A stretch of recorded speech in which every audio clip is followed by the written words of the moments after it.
라디오에 물어보세요.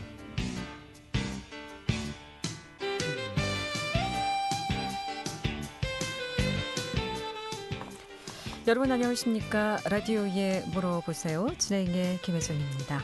KBS 원주방송국 라디오에 물어보세요는 매주 월요일부터 금요일까지 우리 생활과 밀접한 다양한 분야의 생활 상담을 해드리고 있습니다. 오늘은 최희덕 변호사 모시고 법률 상담하겠습니다. 실제 판례 사례를 중심으로 하나하나 같이 좀 풀어보겠고요. 이 밖에도 주택상가 임대차 보호법이라든가 가사 분쟁, 땅 문제, 명예훼손, 또 사고나 분쟁으로 법률적 조언이나 상담 필요하신 분 지금 전화 주시면 되겠습니다. 지금 전화 주세요. 이용하실 상담 전화 764국에 6335번, 764국에 6336번 또는 50원의 정보 이용료 있는 문자 샵 8950으로 상담해 주시면 되겠습니다. 미리미리 전화 주시기 바랍니다. 방송 끝날 무렵에 전화해서 상담 제대로 받지 못하는 경우가 종종 있습니다. 이용하실 상담 전화 764국에 6335번, 764국에 6336번 두 대의 전화 준비되어 있습니다. 최희덕 변호사 모시겠습니다. 어서 오세요. 예, 최희덕 변호사입니다. 네. 예. 자, 날씨가 많이 풀렸죠. 오늘 절기상 벌써 춘분이네요. 예. 오늘 뭐 어제 이 기상 예보로는 뭐 영하권으로 춥겠다 했는데 생각보다 그렇게 춥진 않아서 다행입니다. 자, 오늘 첫 번째 사례 어떤 사례 좀 알아볼까요?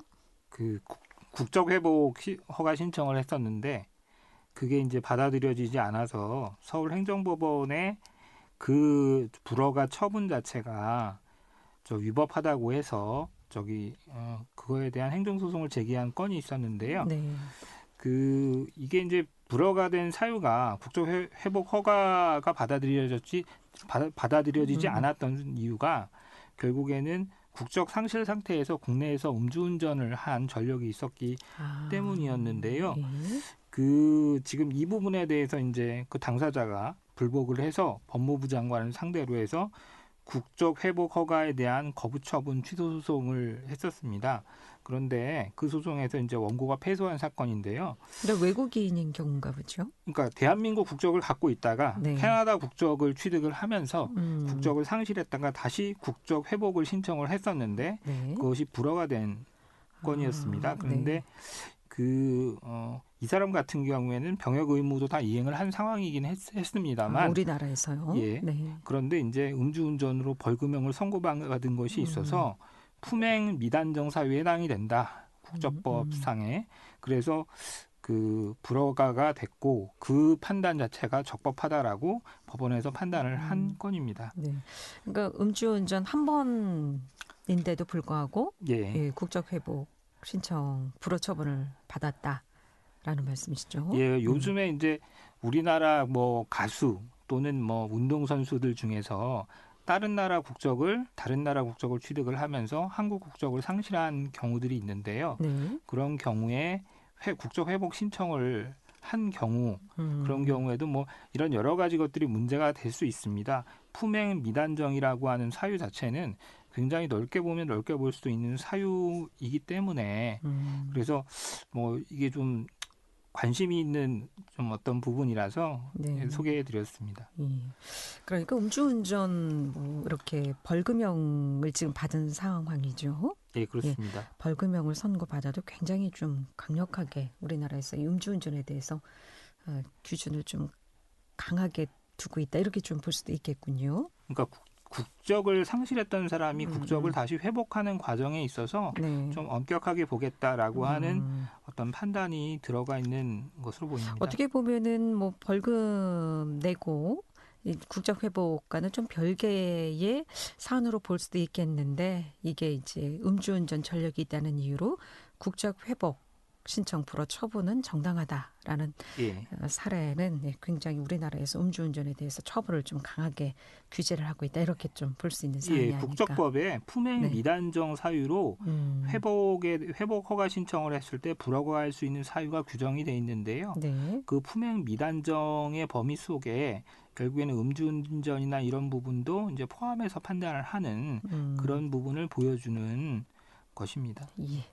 라디오에 물어보세요. 오늘은 법률 상담하고 있습니다. 법적인 조언이나 상담 필요하신 분 지금 전화 주시면 상담 받을 수 있겠습니다.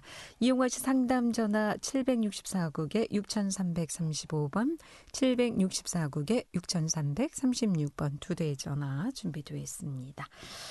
자, 다음 사례 또 다음 사례는요. 하겠습니다. 서울중앙지방법원에서 선고된 사건인데 눈썰매장에서 안전사고로 중상을 입은 사람이 있었는데 네. 그 사람이 결국엔 손해배상 청구 소송을 제기를 했던 모양입니다. 그러니까 썰매장 업주에 대해서 그리고 보험회사를 상대로 해서 손해배상 청구 소송을 했었는데요. 그 청구가 받아들여져서 그 원고의 어떤 손해배상 청구에 대한 일부 승소 판결이 난 사례입니다. 네. 어떤 상황이었습니까? 뭐 많이 다쳤나요? 아니면 뭐 장애 등급을 좀 받기라도 했는지요? 그 부분에 대해서는 그러니까 조금 많이 다친 것 같긴 한데요. 예. 2017년도에 크리스마스 정도의 경에 경기도에 있는 한 눈썰매장에서 결국엔 사고가 발생한 것인데 슬로프에 눈이 굉장히 얼어 있어서 빠른 속도로 하강을 하다가 안전펜스에 부딪혔고요. 얼굴하고 갈비뼈에 타박상 그리고 뭐 발목이 꺾이는 이런 상해를 입은 것입니다. 그런데 이 부분에 대해서 이제 결국에는 업주도 책임을 졌고 보험회사도 손해배상 책임을 졌는데요. 그 이유는 뭐냐면 결국에는 안전 펜스에 대한 관리 부실의 문제가 있었다고 합니다. 그러니까 그 법원 판결에 따르면 이게 이제 눈이 딱딱하게 얼었을 때 속도가 굉장히 빨라지고 그러면 슬로프 하단 부분에는 이제 굉장히 이제 딱딱하게 얼 수도 있는데 네. 그런 부분에 대한 안전 조치가 굉장히 부족했다라고 판단을 했고요. 그 부분에 대한 공작물 책임을 지우는 판결이 선고가 된 것인데요. 이 사건의 경우에는 그 피해자에게도 과실상계를 일부 했던 것으로 보입니다. 그럼 업주하고 보험회사 양측에 그런 피해 보상을 예. 하라는 판결인가요? 예, 공동으로 책임을 지라고 해서 네. 연대 책임, 부진정 연대 책임을 인정을 했고요. 그리고 피해자의 경우에는 눈썰매의 제동 방법에 대해서 제대로 숙지하지 아니한 어떤 과실 부분을 고려를 하여서 손해배상 책임에 대한 감액을 일부 하였습니다. 그럼 이런 경우 이용자에 대해서 과실은 한 몇 % 정도 글쎄요, 볼 수 이게 있을까요? 지금 그 5천만 원에 대해서 청구를 했는데 그 5천만 원 다 그런 보상을 받았습니까? 그러니까 5천만 원을 청구했는데 그 중에 뭐 5천만 원 다 받은 것은 아니고요. 네. 결국에는 뭐 이게 소송이 이제 두 사람이 소송을 한 모양인데 한 사람에 대해선 1,800만 원, 한 사람에 대해선 4,900만 원을 인정을 했습니다. 그런데 이 이제 얼굴하고 갈비뼈에 타박상을 입은 사람의 경우에는 1,800만 원만을 네. 그리고 발목이 꺾이는 피해를 입은 사람에 대해서는 4,900만 원을 인정을 해서요. 그러니까 결국에는 그 금액을 비교를 해보면 네. 결국에는 어느 정도 과실상계를 했는지가 나올 것 같습니다. 이건 뭐 본인 과실은 아주 크게 인정되지는 않았던 것 같아요. 예. 5천만 원의 손해배상 소송했는데 4,900여만 원 받았으면은 일부 과실만 좀 인정되지 않았나 그렇습니다. 싶습니다. 네, 라디오에 물어보세요. 오늘 법률 상담하고 있습니다. 법적인 조언이나 상담 필요하신 분 지금 전화 주세요. 이용하신 상담 전화 764국에 6335번, 764국에 6336번 두 대의 전화 준비되어 있습니다. 그러니까 지금 눈썰매장 안전사고로 중상을 입은 경우에 이제 손해배상을 지급하라는 그 판결은 다친 정도에 따라서 이제 손해배상 금액이 상당히 좀 많이 달라질 수 있다. 달라졌습니다. 상해 부위라든지 상해 정도 등을 고려를 한 것으로 보입니다. 예. 라디오에 물어보세요. 오늘 법적인 조언이나 상담 필요하신 분 전화 주시면 상담 받을 수 있겠습니다. 이용하시 상담 전화 764국에 6335번, 764국에 6336번 두 대의 전화 준비되어 있습니다. 요즘 뭐 주택상가 임대차 보호법이라든가 또 땅 문제로 해서 생각보다 이웃 간의 분쟁이 참 많던데요. 이런 문제들 고민하지 마시고 지금 바로 전화 주시면 되겠습니다. 자, 다음 사례는 주거 침입죄 관련한 사례인데요. 어떤 내용입니까? 예, 주거 침입 관련돼서 좀 말씀을 드리면요. 그 주거 침입이라고 하는 혐의 관련돼서 네. 침입이라고 하는 것이 도대체 무엇냐? 이 부분에 대해서 과거에도 이제 그 학설상의 뭐 학자 간의 견해 대립이 있었던 부분이거든요. 네. 그리고 뭐 판례 관련돼서도 조금 좀 의아스러운 부분도 있었는데 그 부분에 대해서 대법원 판결이 이제 변경된 대법원 판결들이 나오기 시작을 했고요. 그 부분에 대해서 좀 설명을 드리려고 합니다. 실제 어떤 상황이었습니까? 그러니까 옛날에 이제 제일 문제가 많이 됐던 게 그 바람을 피우기 위해서 상간남이나 상간녀를 집에다가 들일 때, 그러니까 다른 배우자의 동의 없이 그 집에 들였을 때 이것이 그 주거 침입에 해당되느냐, 이 부분에 대해서 과거에는 주거 침입에 해당이 된다고 해서 처벌을 했었고요. 그런데 이게 이제 그 작년도에 이런 부분에 대해서 주거 침입에 해당이 안 된다라고 하는 대법원 판결이 선고가 되었습니다. 그러니까 최근 상황이네요. 예, 2021년 9월 선고된 그래서 사례인데. 지금 오늘 뭐 말씀드릴 사례들은 예를 들면 그 이런 사안들입니다. 뭐냐면 그 남편이 처하고 불화로 이제 집을 나갔는데 그 처가 없는 상황에서 그 자기 그 시댁 쪽 사람들 자기 부모하고 같이 이제 집에 강제로 들어왔을 때 과연 이걸 갖다가 주거 침입으로 처벌할 수 있느냐, 이런 부분에 대해서 그 법원에서 예전과는 좀 달리 보는 거 본다라고 하는 시댁 식구면 겁니다. 가족 아닌가요? 가족인데도 이게 그러니까 그게 이제 과거에는 그 공동 주거, 이게 공동 주거의 경우에 이제 문제가 되었는데요. 결국에는 다른 어떤 주거권자의 추정적인 의사에 반해서 들어왔을 때 과연 이게 주거 침입에 해당되느냐. 예를 들면 상간남이 결국에는 들어왔는데 남편은 사실상 그 사람이 거기에 들어오는 걸 원하지 않을 것으로 추정되는 그런 게 있는데, 그러면 그거에 반해서 그 만일에 그 상간남이 들어왔을 때 그 사람을 그 처의 어떤 동의를 받고 그 사람이 들어왔을 때 그걸 주거 침입으로 할 수 있느냐. 과거에는 그걸 갖다가 유죄 판결을 주거 했던 겁니다. 침입죄로 인정이 됐는데, 그런데 이제 이 부분이 이제 과거에도 논란이 많았어요. 왜냐하면 주거 침입죄가 보호하는 보호법익이라는 것이 사실상 주거의 평온이라고 하는 걸 보호하기 위한 것인데 그 당시 들어갈 때 어떤 처의 동의를 받고 상간남이 들어왔는데 그게 과연 주거의 평온을 해한 것이냐. 그런 차원에서 비판들이 가해졌고요. 그래서 그런 부분이 이제 최근에 반영이 되어서 최근에는 예전과는 다르게 뭐 주거 침입죄가 해당이 안 된다.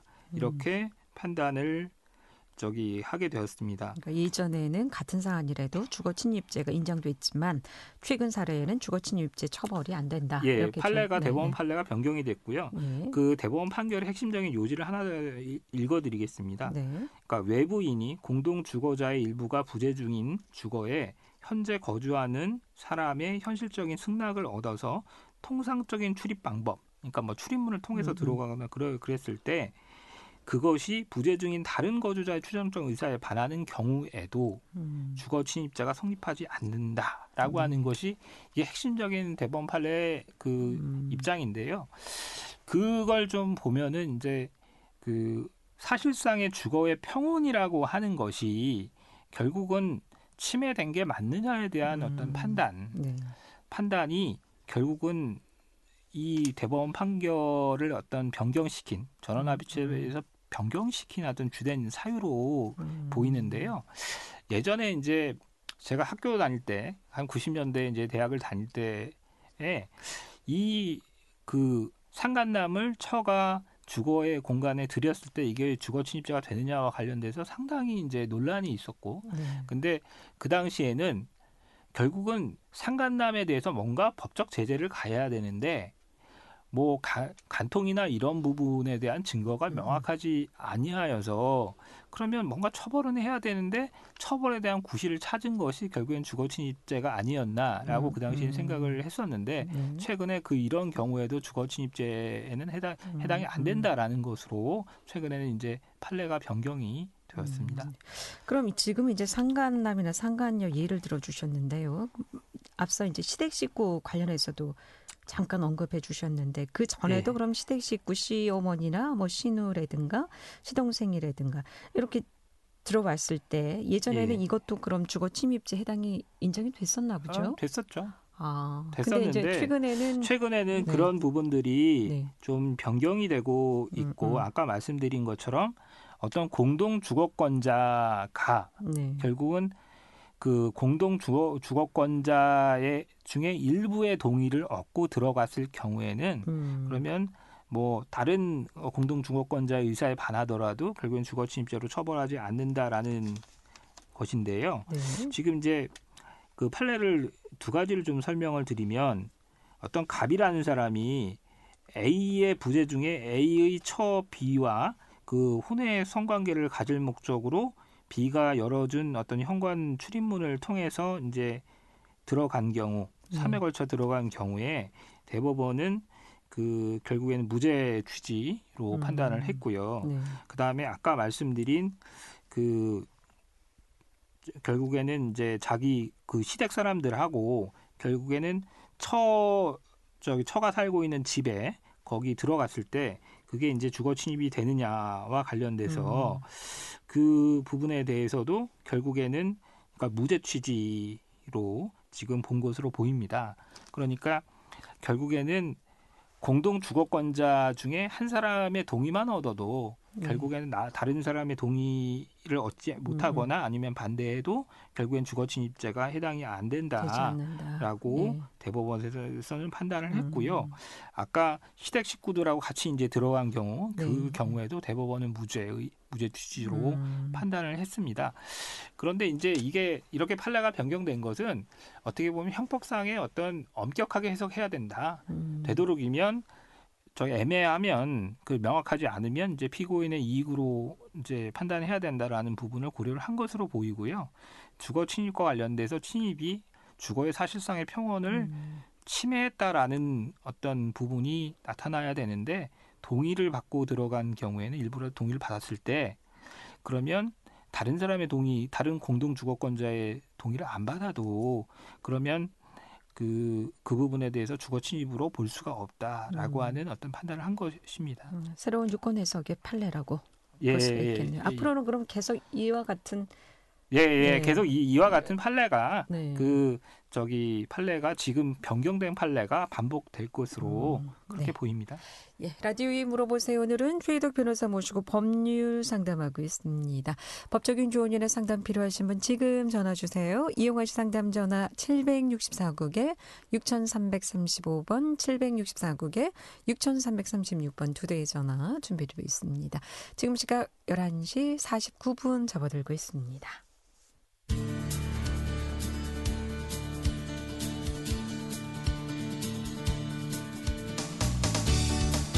여러분께서는 KBS 원주방송국에서 진행해드리는 라디오에 물어보세요를 듣고 계십니다.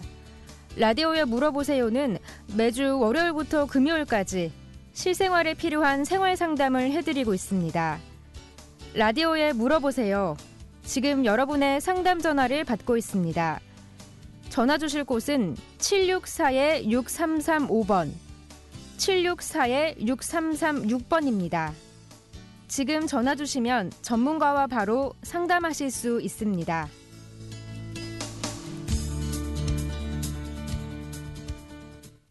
네, 라디오에 물어보세요. 오늘은 최유덕 변호사 모시고 법률 상담하고 있습니다. 지금 전화 주시면 상담 받을 수 있겠습니다. 이용호 씨 상담 전화 764국에 6335번, 764국에 6336번 두 대 전화 준비되어 있습니다. 자, 다음 사례는 또 어떤 사례일까요? 예, 그 공동 주거 침입에 관련된 네. 그런 사안인데요. 이게 좀 되게 사실관계가 좀 재미있어서 하나 소개를 해드리겠습니다. 예. 어떤 거냐면요. 유튜브하고 개인 방송 사이트에서 공포물 영상을 촬영하기 위해서 국립과학수사연구원 남부분원에 몰래 들어가서 공포물 영상을 촬영한 사안인데요. 네. 굉장히 좀 황당한 사건입니다. 이게 도대체 왜 그랬을까 좀 싶긴 한데요. 유튜브 방송을 하기 위해서 주거 침입을 했다는 예, 말씀이신가요? 건조물 침입을 한 건데요. 예. 뭐냐면 그 국립과학수사연구원 남부분원에 들어간 건데 네. 결국에는 뭐 거기 그런 데서 이제 시체에 대해서 뭐 그 감정 같은 걸 하잖아요. 부검 네. 같은 걸 네. 하니까 예. 그걸 뭘 좀 으스스하게 이제 공포물을 만들려고 들어갔던 것 같아요. 그런데 이 경우에 징역 6월에 집행유예 2년 그리고 한 사람은 벌금 300만 원을 선고받은 사건입니다. 그럼 그런데 이건 어떤 기관에 그럼 침입한 거나요? 이것도 공동 주거에 해당되나요? 이런 경우에는? 건조물 침입인데요. 그러니까 공동 주거 침입자의 한 태양이거든요. 네. 예.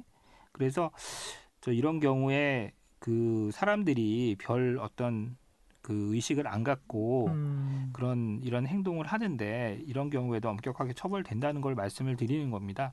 그러니까 그 공공 건물이나 뭐 이런 경우에 뭐 야간에 이제 침입해서 뭐 이상한 영상을 촬영하거나 이런 것들도 결국엔 주거권자의 의사에 반하는 경우에는 결국에는 통상적인 출입 방법에 반하는 경우에는 그 공동 주거 침입이나 뭐 이렇게 주거 침입으로 처벌이 된다는 취지입니다.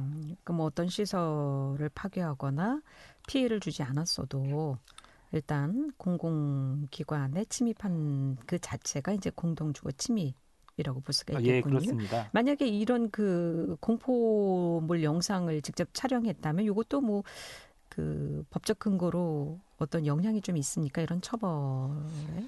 그런 거는 아니고요. 단순히 그냥 들어간 거 하고 예. 또 이런 뭐 영상물을 촬영한 것하고 죄명이 좀 달라질 수 있습니까? 죄명은 달라지지 않고요. 네. 그다음에 다만 이제 양형에서 좀 고려가 되겠죠. 이거는. 그렇군요. 여기 이제 이 사례는 공동 주거 침입죄가 이제 두 사람이 같이 들어갔기 때문에 공동이 되는 겁니다. 아, 그렇군요. 예. 다음 사례 하나 더 상담하겠습니다. 이게 이제 고속도로에 달리던 트럭에서 낙하물이 떨어져가지고 사고를 당한 운전자가 그 정신적 손해에 대한 위자료 청구를 한 사안이고요. 그 위자료 청구가 인용된 사건입니다. 그런데 이제 저도 고속도로 운전을 하다 보면은 낙하물 때문에 정말 아찔한 경우들이 있는데요. 사고로 이어지는 경우도 있죠. 근데 지금 사례는 사고로까지는 이어지지 않았다는 말씀이시죠? 이게 이제 사고가 결국엔 났습니다. 사고가 났고요. 그다음에 그 부분에 대한 뭐 정신적 고통이나 이런 거에 대해서 손해배상 청구를 한 것입니다. 그러니까 그 결국에는 고인목이라고 그러니까 나무가 이제 떨어져 가지고 그게 이제 원고의 차량 본닛 부분이 움푹 들어가게 하고 그다음에 유리창 파편이 차량 내부까지 이제 흩어져서 깨진 이런 경우인데요. 그런 경우에는 당연히 손해배상 정신적인 치료까지 당연히 이제 인정되는 부분인데 이게 이제 상담 전화 받겠습니다. 764국에 6335번 전화 주셨습니다. 연결하겠습니다. 여보세요? 여보세요? 네, 시간이 없어서요. 빨리 말씀해 주시기 바랍니다. 건축법에 대해서 저 질문해도 되나요? 건축법요? 건축법 어떤 부분? 그러니까 건축 지금 허가 신청을 하시거나 그런 건가요? 예, 그 기둥은 해놓고 지붕은 안 덮었더라고요. 건축 관련된 부분은요. 저기 원주시 그 소재이면 원주시 건축과에다가 한번 물어보시는 게 좀 정확하실 거예요. 네, 알겠습니다. 감사합니다. 감사합니다. 고속도로를 달리던 트럭에서 떨어져는 낙하물로 인해서 이제 사고를 당한 운전자가 이제 예. 손해배상 한 사례. 예. 예. 뭐 이런 경우에는 결국에는 입증하는 것이 이제 소송에서 문제가 됐을 겁니다. 결국에는 그 원고가 결국에는 소송 상대방을 특정하는 것이 좀 문제였을 거라고 생각이 들고요. 네. 어떤 차량에서 그런 것들이 떨어졌는지가 이제 문제였던 거고요. 법리적으로는 당연히 손해배상 책임을 져야 되는 것이 맞습니다. 근데 그 낙하물이 어떤 차량인지 몰랐다면 좀 달라질 수도 있지 않을까요? 그런 경우에 문제가 되죠. 그래서 이제 증거에 대한 부분을 말씀을 드리는 겁니다. 네. 증거 조사라든지 어떤 입증의 문제였다라고 말씀을 드리는 거고요. 이 사건 같은 경우에는 저기 법원에서 그 증거를 잘 받아들여 주어서 네. 이제 그 원고가 승소하는 그런 결과가 났습니다. 이런 경우 얼마까지 그럼 손해배상을 받을 수 있습니까? 그러니까 그 당시에 이제 청구 금액이 네. 1,043만 원하고 지연이자를 청구를 했는데요. 네. 그래서 법원에서는 그 부분에 대한 그 주장을 받아들였는데 그 재산상 손해는 753만 원에 미자료 300만 원 이렇게 이제 원고가 청구한 부분에 대해서 결국에는 재산상 손해는 전부 인용을 하였던 것으로 보입니다. 이를테면 이제 사고가 그리고 나면 자동차 보험에서도 손해배상을 해주지 않습니까? 이런 경우 그럼 자동차 회사의 손해배상을 받고 또 이 낙하물로 인해 떨어져 나온 그 트럭에 또 손해배상을 청구할 수 있는 이중으로 그럼 받을 수 있는 사안인가요? 그 부분에 대해서는 결국은 이제 어느 한쪽에서 받으면 되는 건데요. 지금 이 사건 같은 경우에는 결국엔 당사자, 트럭 운전자를 상대로 해서 소송을 했고요. 그 다음에 아까 말씀드린 것처럼 이 사건은 손해배상 청구는 전부 인용이 원래 원심에서는 예. 그러니까 손해배상 청구가 모두 재산상 손해배상 청구만 인정이 됐었는데 항소심에는 예. 위자료 청구도 인정됐습니다. 여기까지 듣겠습니다. 고맙습니다. 예. 내일 이 시간에는 건강보험공단 원주 횡성지사 진은수 부장 모시고 건강보험 상담하겠습니다. 함께해 주신 여러분 고맙습니다.